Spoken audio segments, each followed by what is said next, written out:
প্যাক্সিলিকা গ্রুপে যাই টেকনোলজি হোক না কেন, ইন্ডিয়াকে ছাড়া এটা গ্রো করতে পারবে না। কেন পারবে না? কারণ হলো গিয়ে ইন্ডিয়া হলো গিয়ে এখন গ্রোয়িং ইকোনমি, অতএব এখন ইন্ডিয়া গ্রো করছে, অতএব সমস্ত কোম্পানি কিন্তু এখন চাইবে ইন্ডিয়াতে নিবেশ করতে, মানে ইনভেস্ট করতে।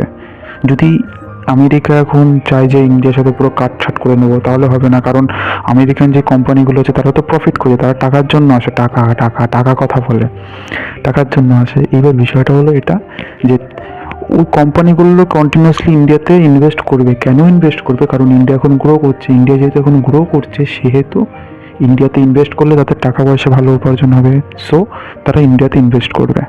আর এই যে এআই, সেমিকন্ডাক্টর, এই প্ল্যান্ট কোথায় তৈরি বসানো হয়? দেখবে যে এখানে যেই ইকোনমিটা গ্রো করবে সেই ইকোনমিতেই এই প্ল্যান্টগুলো বসানো হবে, তাই তো? তাহলে যেহেতু তারা এই গ্রুপটা বানিয়েছে সেমিকন্ডাক্টর এআইয়ের উপর বেস করে, সো ইন্ডিয়াতে রাগের চোটে যতই তুমি যুক্ত না করো, কিন্তু ইন্ডিয়া এখানে মেন রোল প্লে করবে, থেকে হোক আর না থেকে হোক, ঠিক আছে? আর এই গ্রুপে হয়, ঠিক আছে, গ্রুপ হয়েছে, কিন্তু এই গ্রুপে প্রত্যেক বছরই ম্যাক্সিমাম সময় ইন্ডিয়াকে ইনভাইট করাই হবে, ঠিক আছে? যখন এর সাবমিট হবে তখন ইন্ডিয়ার ইনভিটেশন ধরে রাখো আসবেই আর কি।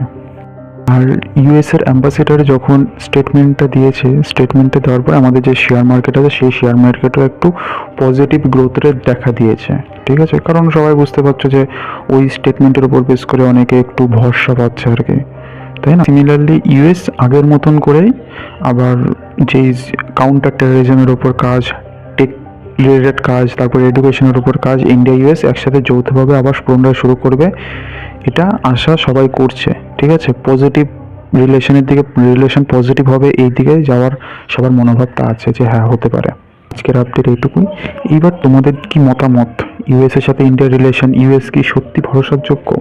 ইউএস কি সত্যি ভরসা? ইউএসকে কি সত্যি ভরসা করা যায়?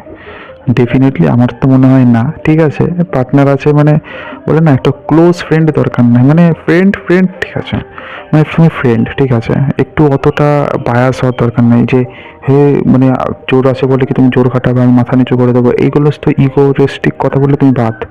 যেখানে তো সেখানে নিজেরটা নিজের রেসপেক্ট আগে, সোজা কথা, ঠিক আছে? এটা হলো আমার পয়েন্ট অফ ভিউ। ঠিক আছে, পার্টনারশিপ হচ্ছে, গ্রো করছে, কারণ এখানে পার্টনারশিপ গ্রো হবে কেন? কারণ সবাই টাকা খোঁজে, টাকার জন্যই পার্টনারটা করবে। কারণ টাকা, পার্টনারশিপ হলে কি, ধরো ইন্ডিয়া এখন গ্রো করছে, সো ইনভেস্টটা তারা করতে পারবে, তাই না? সেই জন্য। এবার তোমাদের কি মতামত সেটা কমেন্ট করে জানাবে। আজকের জন্য এটুকুই। ভালো থাকবে, সুস্থ থাকবে। জয় হিন্দ, বন্দে মাতরম।